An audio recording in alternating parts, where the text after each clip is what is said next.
The purpose of the book I've written on 1948 and the purpose of this tour is to try and elucidate a very complex situation.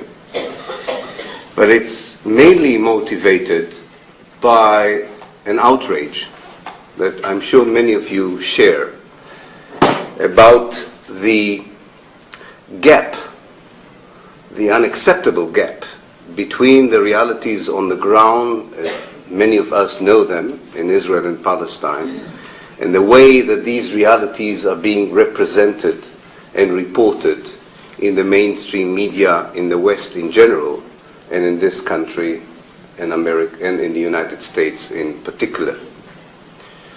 And I think that the main duty of historians like myself and of activists for the cause of peace and reconciliation in Israel and Palestine, wherever they are, is to try and bridge that gap, to try and understand how come the realities on the ground today and those of the past, which have been so well recorded and so well known, are not at all making their way into our media reports, into the lectures of most of our academics, and into the speeches of our politicians.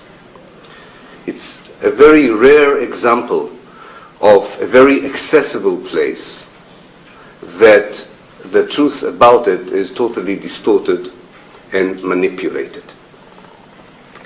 And I find that one of the best ways of challenging this distorted picture, this manipulated representation of the reality on the ground, is to try and visit the country's history, as the past is a very important component in our understanding of the picture of the present. And it's not and I think you can notice it, that whenever there is a reference to the situation in Israel and Palestine in the media, or by academics, or by politicians, they quite often feel the need to provide a historical narrative before they make a specific comment on a specific event in Israel or Palestine. And it doesn't really matter whether the historical narrative is part of a soundbite commentary in the CNN or in CBC, or a comment that is extended into an in-depth analysis that would appear in the broadsheet media or in the articles and books of academics. Whatever the medium and whatever the form that is chosen for commenting over the situation in Israel and Palestine, the historical narrative is always an important part of it. And I do agree with this inclination. I do think that if for whatever reason we are interested in Israel and Palestine, we should consult the past.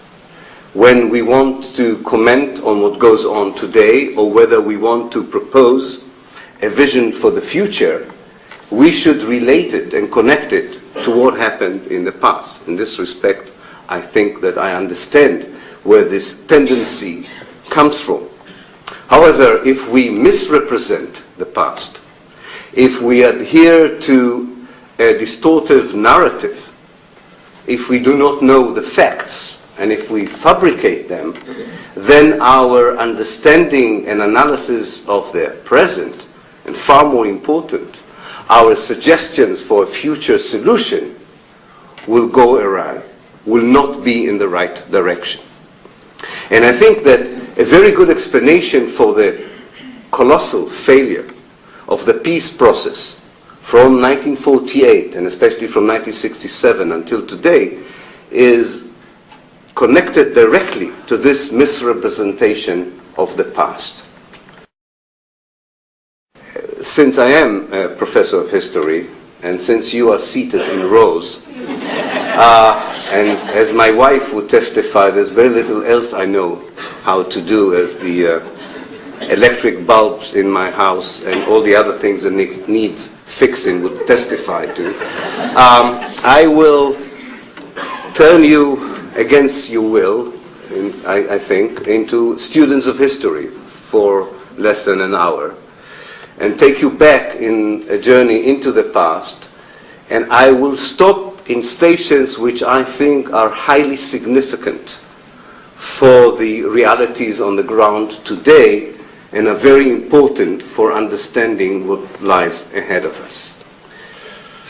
The Zionist movement emerged in Central and Eastern Europe at the late 19th century as a response to two very noble, I think, objectives, or as a response to two impulses, which in my mind are noble and understandable.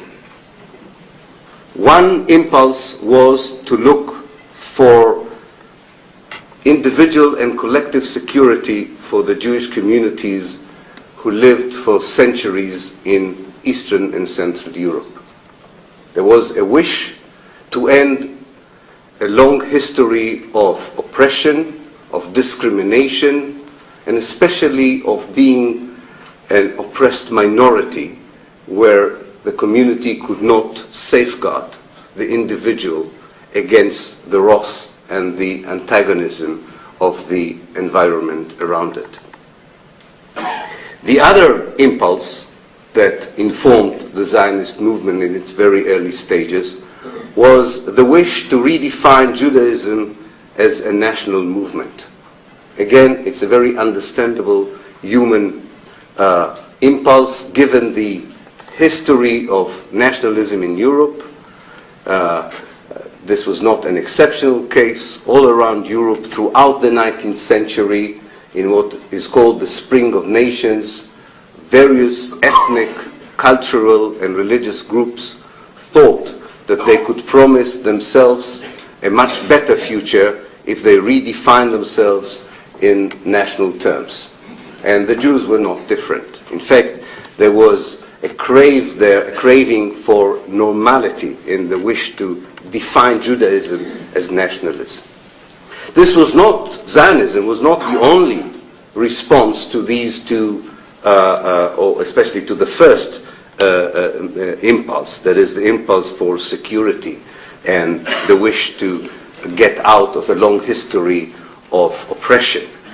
Some Jews thought that the best way out of the predicament of being a Jew in Eastern and Central Europe was to join international revolutionary ideas such as communism and socialism.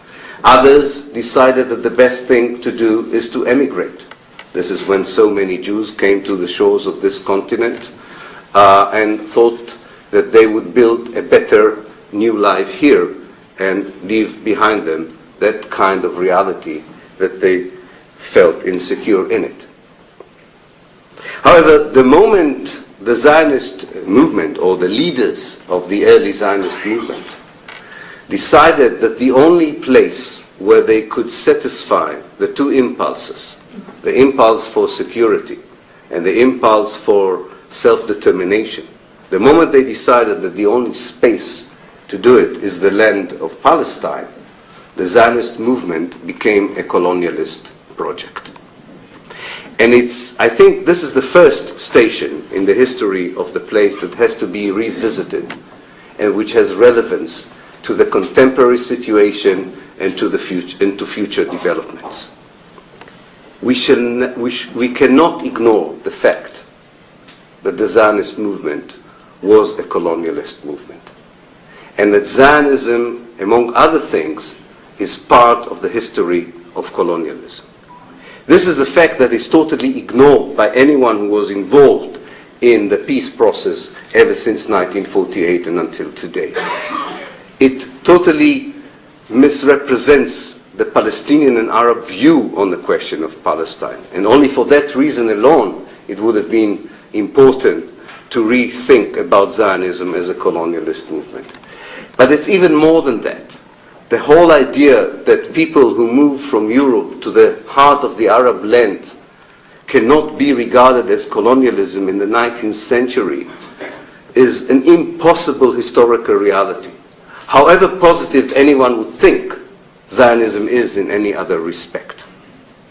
And the fact that Zionism as a colonialist project was never recognized as a historical fact disables, I think, the Arab world and the Palestinian to come to a closure with the Jewish community that now inhabits the land of Palestine and Israel.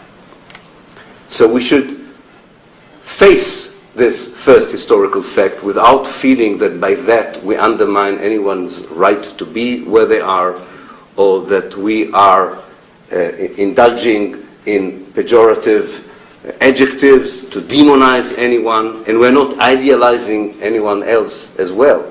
We're just stating a simple historical fact that deserves our attention, and we understand, I think, from that if you want to bring peace and reconciliation to the land, you have to decolonize it as a precondition for moving ahead with the efforts of peace and reconciliation.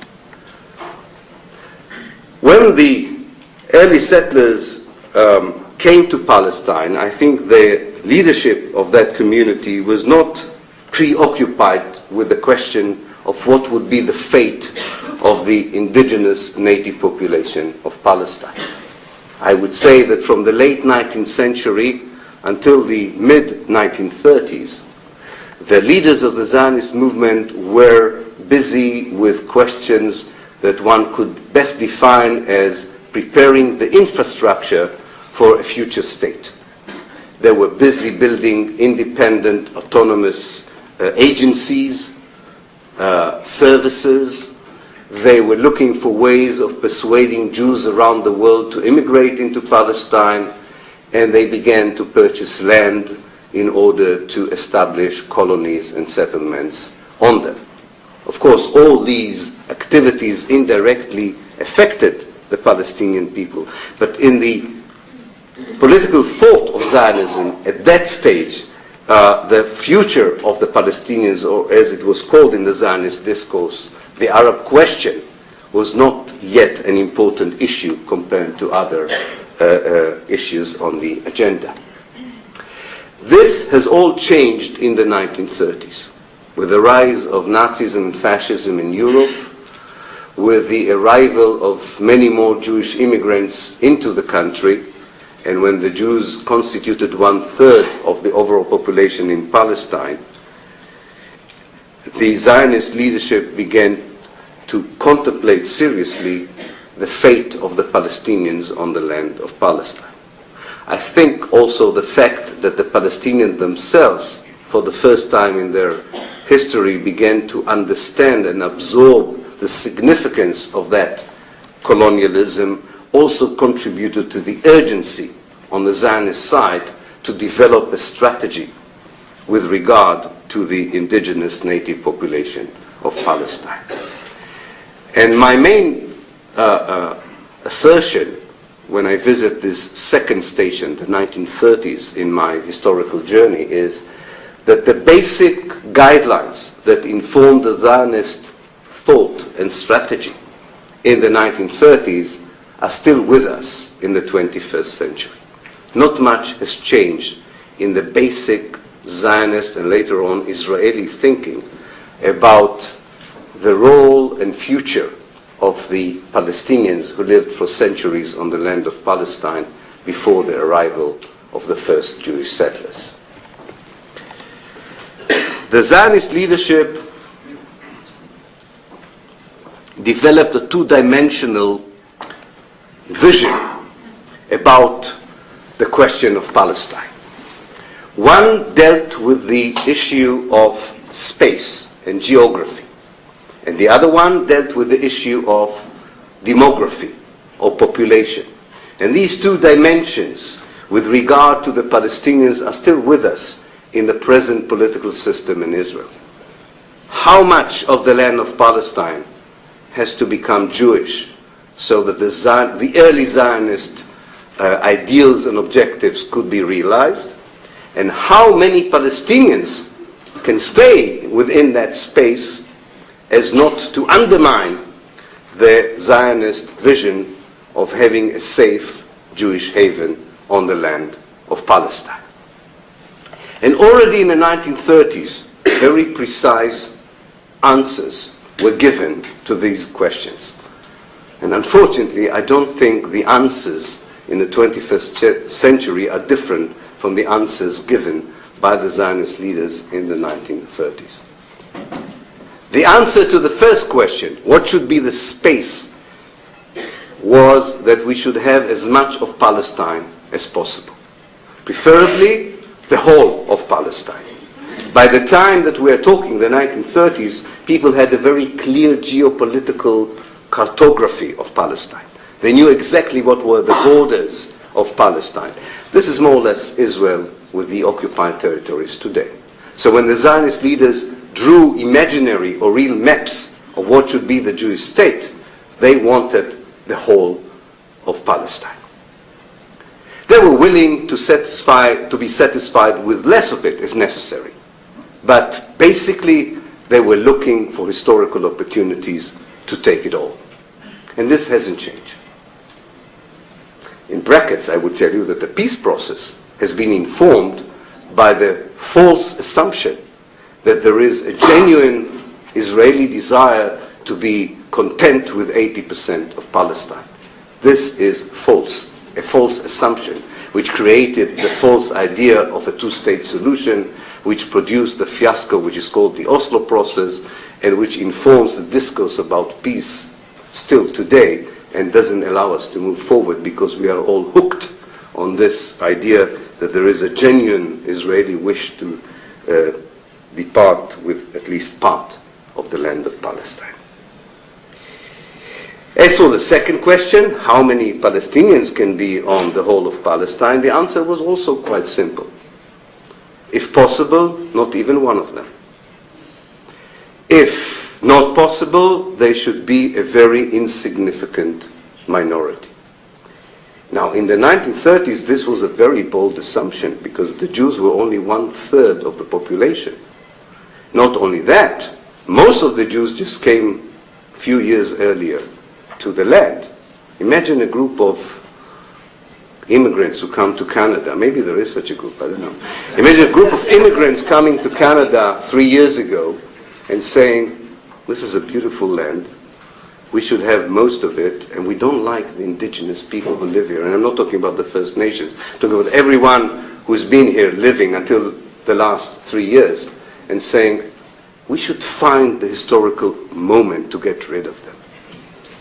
If you understand that, I think you understand very well the history of Zionism.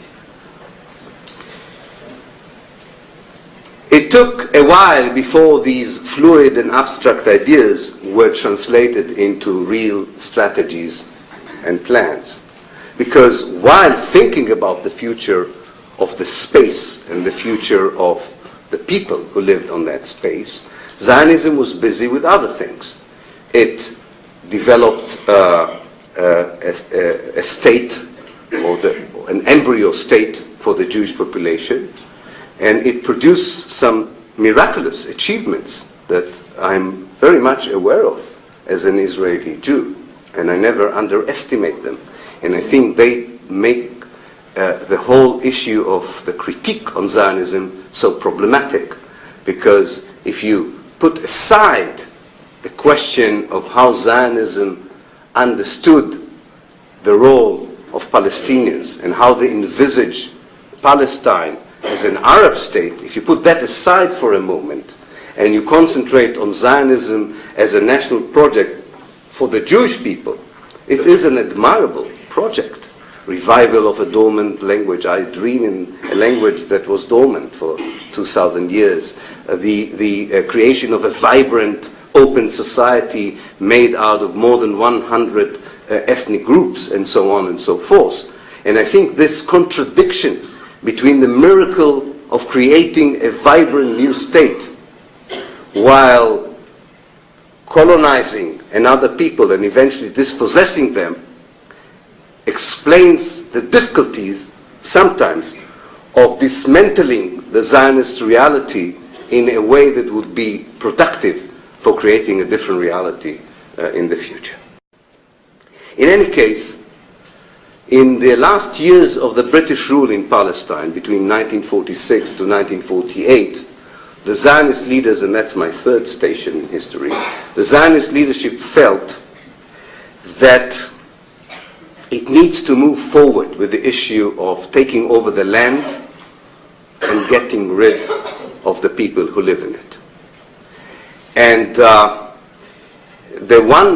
I think one of the important facts that informed the urgency was the inability to purchase land in Palestine. There was a great effort in the 1920s and the 1930s to buy land from absent Arab landowners. But in the end of the day, the Jewish agency, which represented the Zionist movement in Palestine, succeeded in only buying 7% of the land of Palestine, and bringing over only 600,000 Jews that constituted only 1/3 of the population. So these two dimensions of space and demography were not satisfied by the natural development of the Jewish community in Palestine. So you needed a dramatic and drastic revolution in order that the space would become Jewish in the true meaning of the word, of having control over the space and having no Arabs in it. And it is within a year, between February 1947, which is the date when Britain decided to leave Palestine, and February 1948, when the actual ethnic cleansing of Palestine began, it is within a year that the Zionist leadership translated the abstract and fluid ideas of making Palestine a Jewish space, that these ideas became real programs that would be executed on the ground. I chose to call this phase, in which the Zionist leadership met almost weekly to discuss what would be done with the Palestinians in Palestine, I decided, after a lot of hesitations, to call it ethnic cleansing. Because ethnic cleansing is a very clear legal and moral concept. And by the time I wrote my book, there were already enough theoretical, legal, and political literature on what ethnic cleansing is all about. In fact, those of you who are interested can go, for instance, to the website of the American State Department, to its legal section. There is a very elaborate and very interesting exposure of what ethnic cleansing means in modern times. What ideology could justifiably called an ethnic cleansing ideology? What policy could be defined as an ethnic cleansing policy? And what I did, I actually decided to focus on this American definition and compare the evidence I had from Palestine against that model. And it fitted like a hand to a glove. The early thinking about it, the early strategies, and eventually the actual implementation of the plan. Ethnic cleansing is an ideology that is being implemented in a place where there are two ethnic groups, and one group wishes the disappearance of another group and decides that every means in its disposal is legitimate for achieving that role. And this is exactly the atmosphere in which the Zionist leaders met in between February 1947 and February 1948. They eventually decided, actually on the 10th of March 1948, that the time has come, before it would be too late, to begin and execute the plan on the ground. And then, in less than a year, in fact within 7 to 8 months, the Israeli army, the young Israeli army, went from one village to the other, from one urban neighborhood to the other, and dispossessed the people by force, demolished the houses, took over their assets, and completed the ethnic cleansing operation more or less in the winter of 1948-1949. It was quite a massive operation, if you think about it. Not only in absolute terms, because Palestine was and still is a small place compared to many other places in the world, but rather in relative terms. I think if you think about it in relative terms, you can understand the magnitude of the crime that Israel committed against the Palestinian people in 1947, 1948. Imagine any other country in the world in which half of that country's population would be expelled by force within 7 or 8 months. And this is 3 years after the Holocaust. This is 3 years into the history of a Western civilization that seems to be much more sensitive than ever before to injustices in the name of colonialism and in the name of democracy or liberalism. Within that atmosphere, the Israelis managed to expel by force half of a country's population. Imagine any other country in the world in which within 7 months, half of that country's villages would be destroyed. And half of that country's towns would be demolished. Not to mention the, if you want, the quote-unquote more minor aspects of ethnic cleansing that accompany usually that act of destruction. The dispossession of people's property and land, the seizure of their real assets and their cultural assets.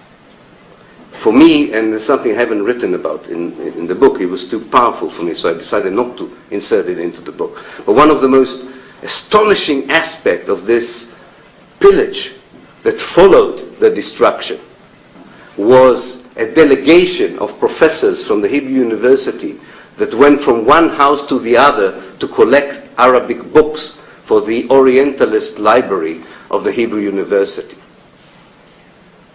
For me, as someone whose parents come from Germany, the picture, of course, is of the piles of books burned by the Germans. Now, of course, here, as one professor told me afterwards, what do you want? We didn't burn the books, we wanted to salvage them.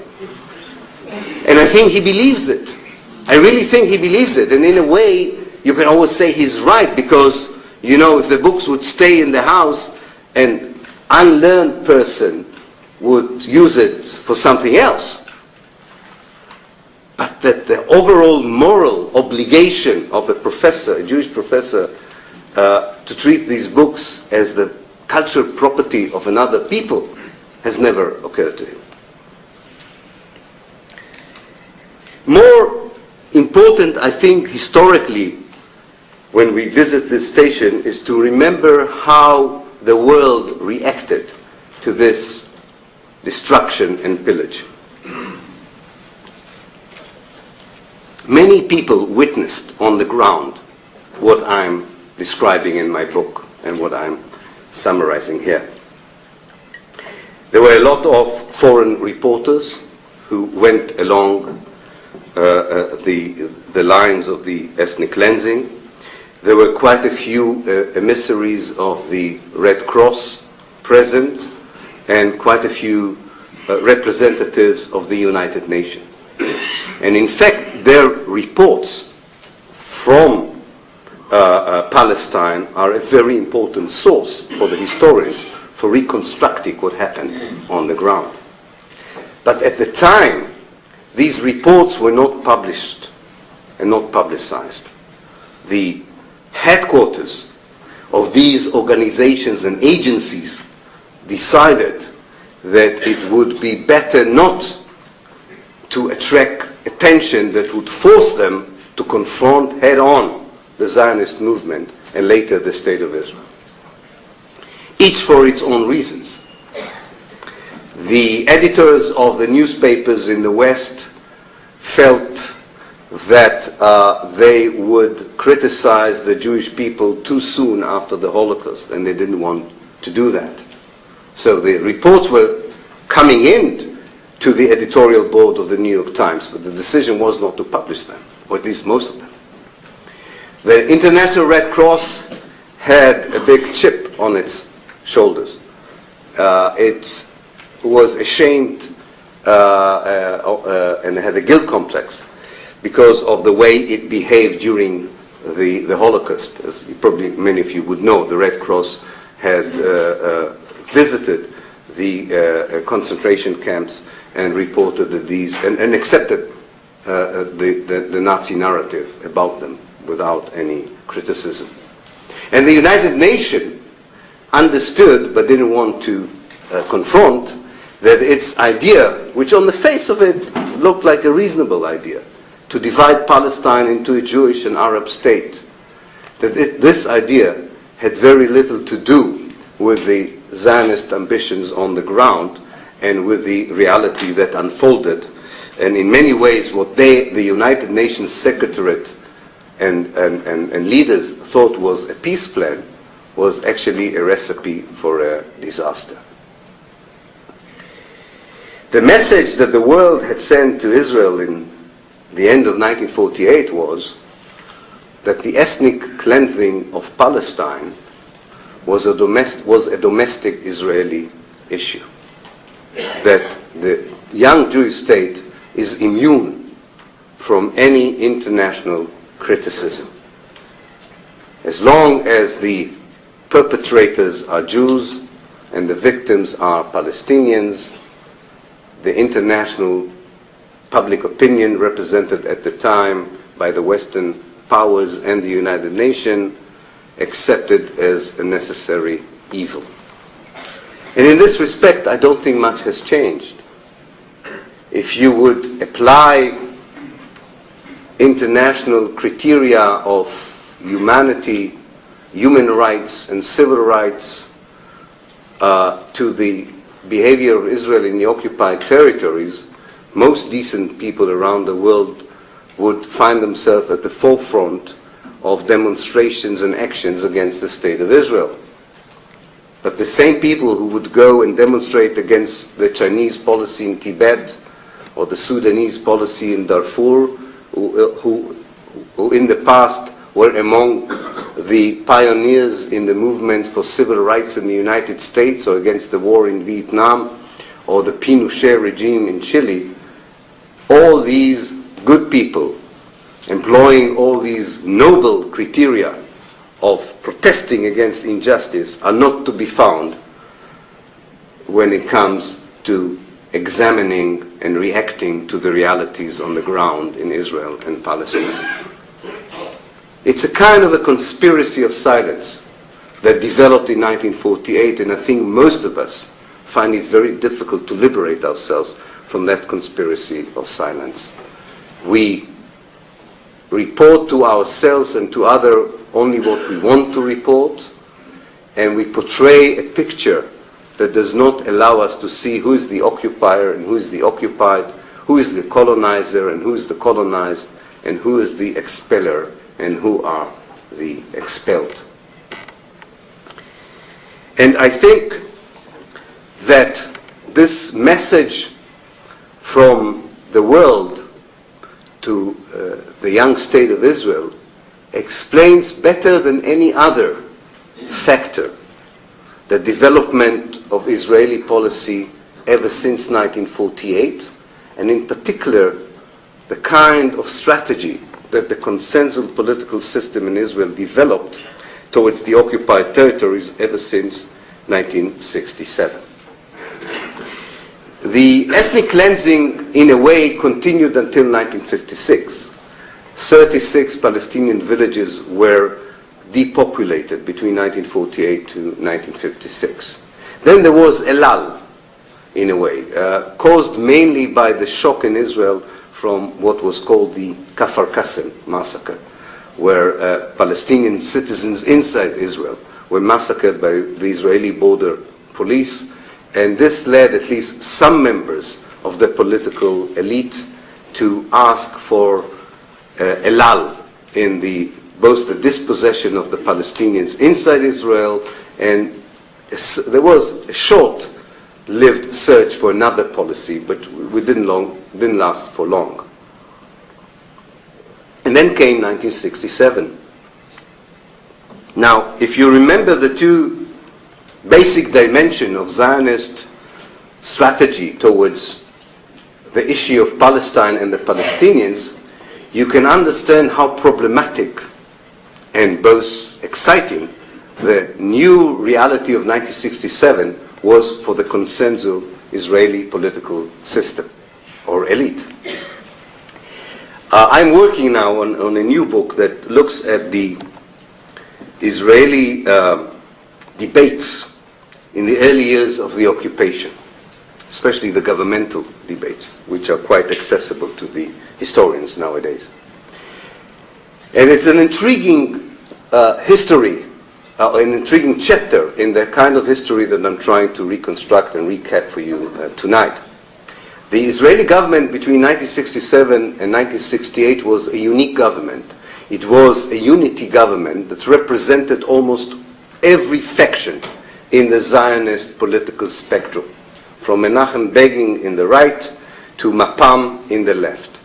We never had afterwards such a representative government of the basic Zionist ideologies, with all their innuendos and divergence of opinions.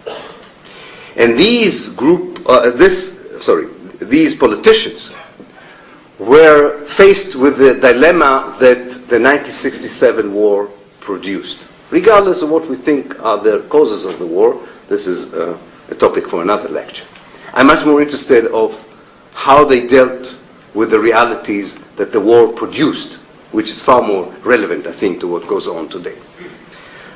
On the one hand, if you take the dimension of space or geography, this was a jubilant historical moment. For the first time, 100% of the land was in the hands of the Jewish people, as they would put it, or in the hands of Israel. It was much better than 1948, as many of the Israeli military men who participated as high officers or senior officers in 1948 commented in 1967, this was a rectification of the mistake of 1948. Finally, we found the historical moment to compensate for the mistake we had done in 1948. The reason, by the way, that Israel did not occupy the West Bank in 1948 was not that it didn't have the military ability to do it. They had a prior agreement with Transjordan that in return for the annexation of the West Bank to Jordan, the Jordanian army would confine its operations in the 48 war to the area of Jerusalem, which they kept. They kept that promise. But there was a feeling among many Israeli politicians that this mistake was corrected in 1967. However, on the other dimension, the dimension of demography and population, there was a problem. Yes, there is 100% of the land, but after getting rid of 1 million Palestinians, we now incorporated another 2 million. What can we do with that? That's an impossible reality. The war was very short. It was 6 days, as you know. And although the Israelis did expel a large number of Palestinians from the West Bank during the war, about 150,000 to 200,000, which became the new Palestinian refugees, the vast majorities of the Palestinians were still there when hostilities came to an end, and were now Israel's problem, so to speak.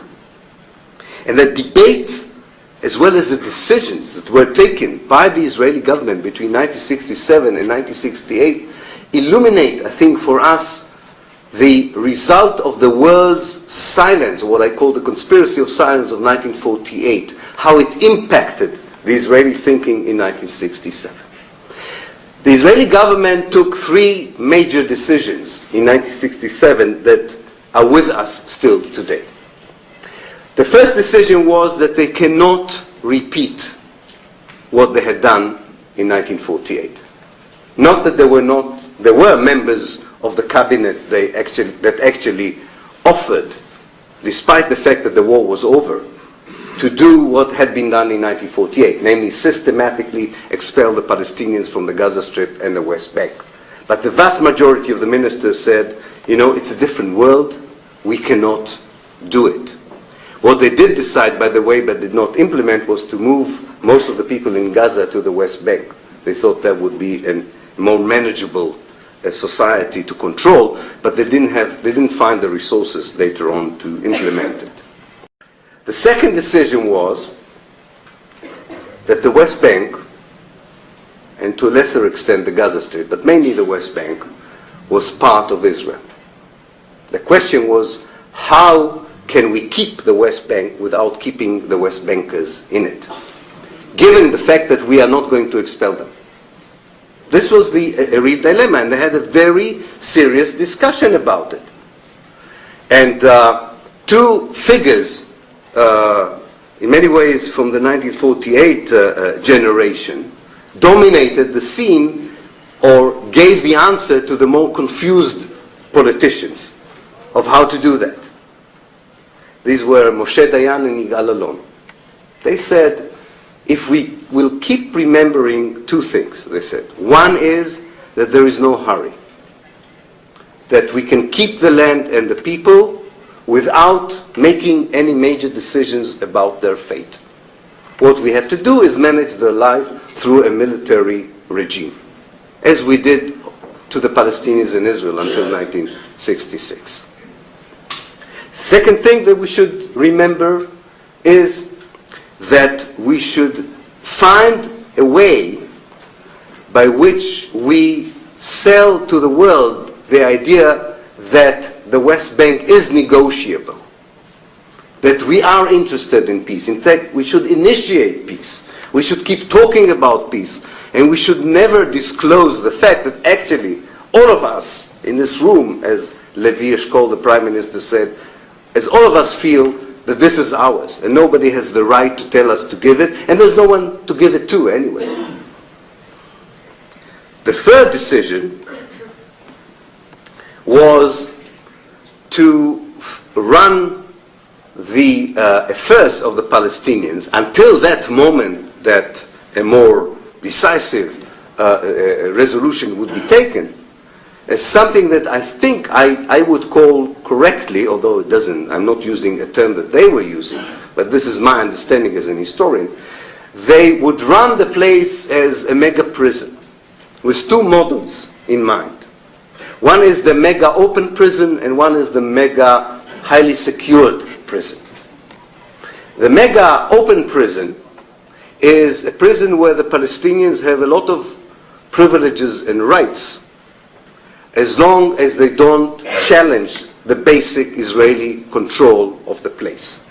They can run their own life, they can run their municipalities, they can decide themselves what kind of a school system they want.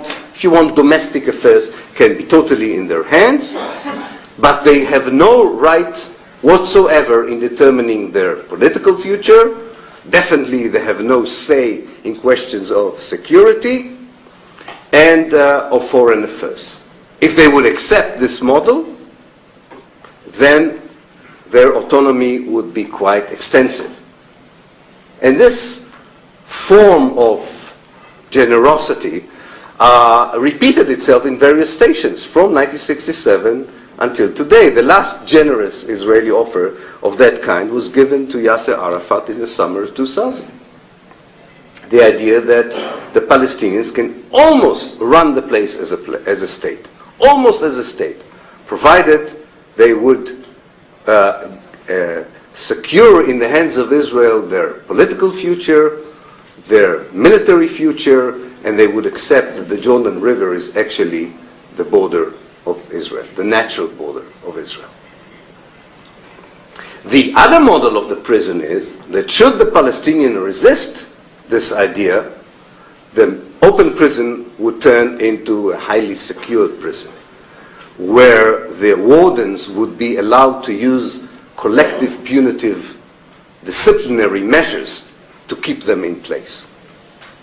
And this cruel and callous formula, as you know, developed year by year. On the one hand, you had Palestinians' resistance to this reality, and on the other hand, you had an Israeli reaction to this Palestinian resistance. And the reaction was harsh, and then the Palestinian resistance became harsher, and then the reaction became even harsher. And the inventive mind of the wardens, if you want, of the prison, was endless. They found various ways of trying to send a message to the Palestinians that any individual act would immediately be met by collective punishment. But there was more to life under occupation, as you know, than just these two mega prison ideas. Two additional elements were decided upon already then in June 1967. One is that quite a few of the areas of the West Bank are not part of the mega prison. They should be directly annexed to Israel. There were two ways of annexing areas in the Palestinian territories to Israel. One was direct annexation, as had been done in the Greater Jerusalem area, an ever-expanding concept. I mean, I've never seen such a dynamic municipality as the Greater Jerusalem area. Now, you have to be careful in Vancouver. It may swallow you one day, because every day I hear of another part of the West Bank which is part of the Greater Jerusalem area, so that Israel, that consensus Israel would say, we're not negotiating Greater Jerusalem. So they're expanding it all the time. It already, I think, reaches my hometown in Haifa almost. The other way of creating annexation is by allowing Jewish settlements. This creates a no-go area for Palestinians within the Palestinian areas. Imagine a big prison, and then part of the prison are taken by the wardens, and the prisoners are not allowed to go into it, because that's an ex-territory that belongs to someone else. And what I'm trying to impress upon you, that these were decisions taken already in 1967. So the whole charade of an Israeli society tormented between a group of people that want to give back the West Bank and the Gaza Strip to the Palestinians and allow them to create an independent state, and a group of annexationist Israelis who do not wish to have any peace with the Palestinians, is a fable, is a fabricated narrative.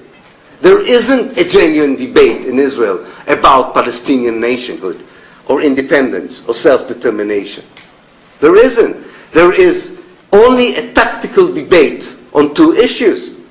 One is how best to sell to the world the old Zionist wish to have all of Palestine or most of Palestine with as few Palestinians as possible. So that's one debate. What is the best way of doing it? Should we have someone like Feiglin, who is about to visit you in Canada, and who would say to you forward, not one Arab should stay there and we should have all the territory? Or should we have someone nice like Amos Oz or Abi Yehoshua, who would tell us that they are tormented and they're not sure that they want the whole of the territory, and there's a little settler in every Israeli Jew and you have to understand it, and I don't want to.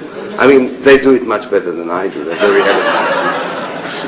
But it's a tactical debate. This is not a genuine debate between one set of values and another set of value. Within the framework of Zionism, you can not, instead of having rainbows and fans, you have pajama stripes.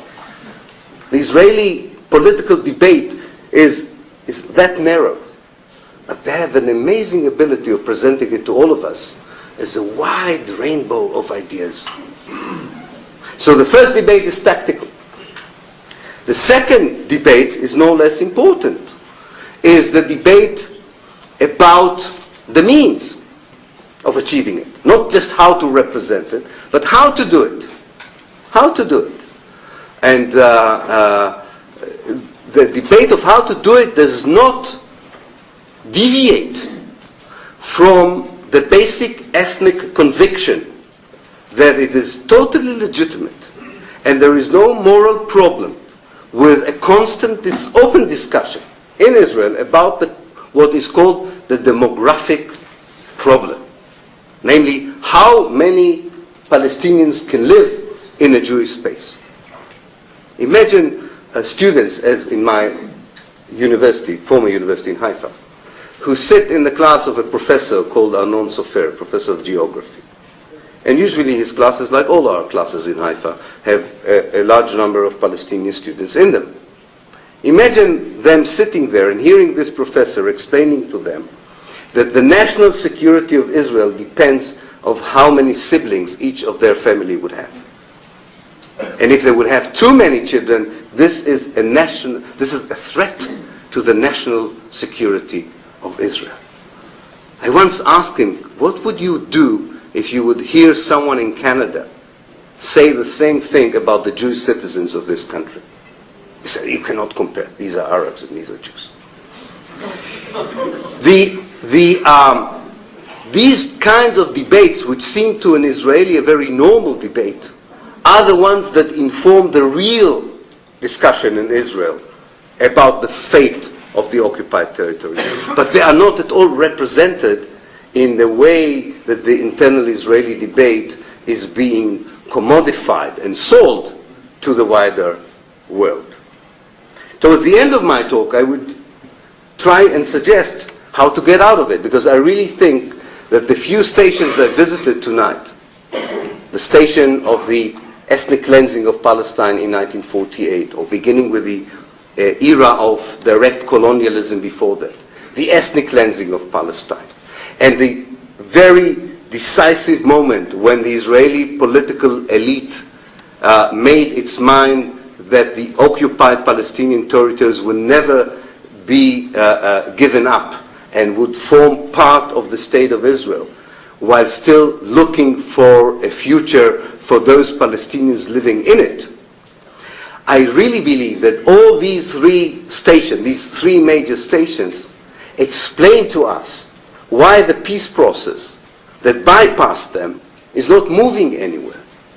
Because any talk about two-state solution, any talk about a generous Israeli proposal that is not being reciprocated by inflexible, intransigent Palestinian leaders, only validates the Israeli determination to continue with the formula that they have developed in 1948 and still continue to develop in 2008. This allows them to decide, as they have decided in 2000, to divide the West Bank into two parts. One part that they are going to annex, actually they are annexing as we speak, to Israel, and the other, and from any part that they annex, they would eventually cleanse the Palestinians. You have no doubt about it. They would find a way of expelling the Palestinians from any part of the West Bank that they will now annex to Israel, and keeping the rest of the Palestinians in the West Bank in a mega prison that would be subjected to punitive action should it resist the idea of the partition of the West Bank to two parts. And look what happened in the Gaza Strip. The second mega prison surprised the Israelis. The inmates launched missiles against the wardens and the prison authorities. This is something the Israelis cannot tolerate. And therefore the punitive action there are much harsher and more callous than they are in the West Bank. They decided to react to any launch of missiles or any reaction that comes from the Gaza Strip with F-16s and tanks. So it translates, if you accumulate it, it translates into massive killing policy, into genocidal policies. Not because the Israelis want to genocide Palestinians, but because the model that they have built of a mega prison didn't have this dynamic of the prison rebelling as a whole, or having a leadership that says, no way, we don't accept it. You cannot tell the world that because you've taken the settlers out and you have encircled us and you starve us and you strangulate us, you cannot tell us that this is peace. And you were great people, you disengaged, you withdrew, you made the first step towards peace, to the point that Ariel Sharon was considered seriously as a candidate for Nobel Prize in Oslo. You can feel how it would drive mad anyone in Gaza that this would be celebrated as a peaceful Israel. I mean, I remember the demonstration in Tel Aviv of Peace Now, calling on Sharon to complete the disengagement from Gaza, as if a new era of peace began. Whereas everyone with his eyes in his head understood that Sharon realized that you cannot keep the warden within the prison community, you have to take them out. Otherwise they would be in danger for their life. That's the only thing Sharon did in Gaza.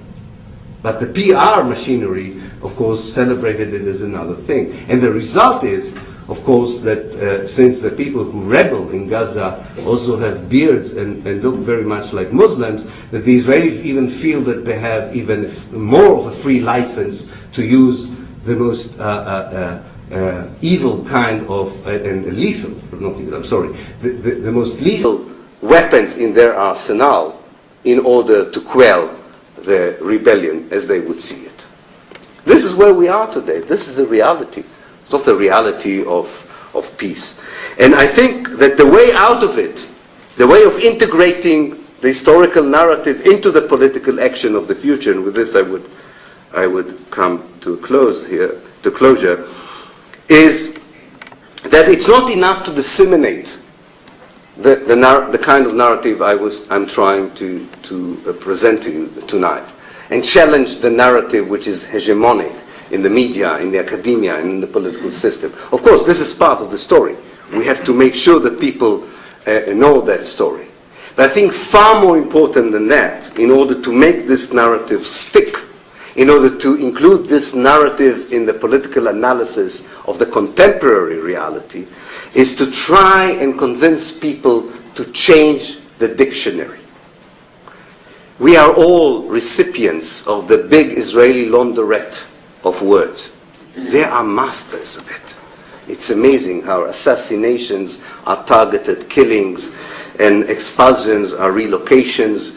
They have an amazing group of people that succeed in presenting the reality exactly the opposite from what it is. But we have to start using different words, different nouns, different phrases in order to get ourselves and others used to a tool of language that would help us to see the reality for what it is and not to buy anymore the false reality that is being sold to us and which creates this impossible gap of which I talked in the beginning of my lecture between the representation and the evidence on the ground. One of the first concepts or words I would like to get rid of, and I'm trying to train myself to do this, is the word conflict. There is no conflict between Israel and Palestine. There is no conflict between occupier and occupied, between colonizer and colonized, between an expeller and expelled. Conflict gives with it, or creates with it, the impression of parity, of equality. People are equally to be blamed. People are equally guilty in their violent reactions, in their lack of progress towards peace, and you start to make everything visible, also divisible. That's where the language of partition is far more beyond geography. The language of partition makes it very easy for the people who perpetrate a crime to become victims. Very much like the Austrians succeeded for so many years to portray themselves as the first victims of Nazism, whereas they were the greatest associates of the Nazis. We have to change that language of conflict. And without deteriorating into satanic demonization of anyone, just call the actions on the ground the way they are. When someone occupies, it's an occupation. And then you can explain to people what occupation means. You don't have to use conflict, doesn't explain anything about occupation. There may be a conflict in the municipality of Vancouver about the future ecological policy. But there's no, I don't know, I hope there's no occupation in Vancouver. You don't have a military sergeant who can go through the shopping mall here and destroy every shop whenever he would feel like it. This is occupation. You cannot have in Vancouver a military person going through a school and decide that it's high time to close the school because he didn't like the look on the face of a student that he passed by. This is occupation. This is not a conflict. And you can't see in Vancouver a situation where a military officer would come to a house and would give the people who live in that house 5 minutes to leave it and never come back to it because they need the house for military purposes, or they suspect that in the house there is someone they don't like, or whatever reason. Imagine a system, a lawless system, where the people who represent law and order actually are absolute controller of your life. And usually they are young soldiers. The narrative is part of a soundbite commentary in the CNN or in CBC, or a comment that is extended into an in-depth analysis that would appear in the broadsheet media or in the articles and books of academics. Whatever the medium and whatever the form that is chosen for commenting over the situation in Israel and Palestine, the historical narrative is always an important part of it. And I do agree with this inclination. I do think that if for whatever reason we are interested in Israel and Palestine, we should consult the past. When we want to comment on what goes on today, or whether we want to propose a vision for the future, we should relate it and connect it to what happened in the past. In this respect, I think that I understand where this tendency comes from. However, if we misrepresent the past, if we adhere to a distortive narrative, if we do not know the facts, and if we fabricate them, then our understanding and analysis of the present, two very noble, I think, objectives, or as a response to two impulses, which in my mind are noble and understandable. One impulse was to look for individual and collective security for the Jewish communities who lived for centuries in Eastern and Central Europe. There was a wish to end a long history of oppression, of discrimination, and especially of being an oppressed minority where the community could not safeguard the individual against the wrath and the antagonism of the environment around it. The other impulse that informed the Zionist movement in its very early stages was the wish to redefine Judaism as a national movement. Again, it's a very understandable human impulse given the history of nationalism in Europe.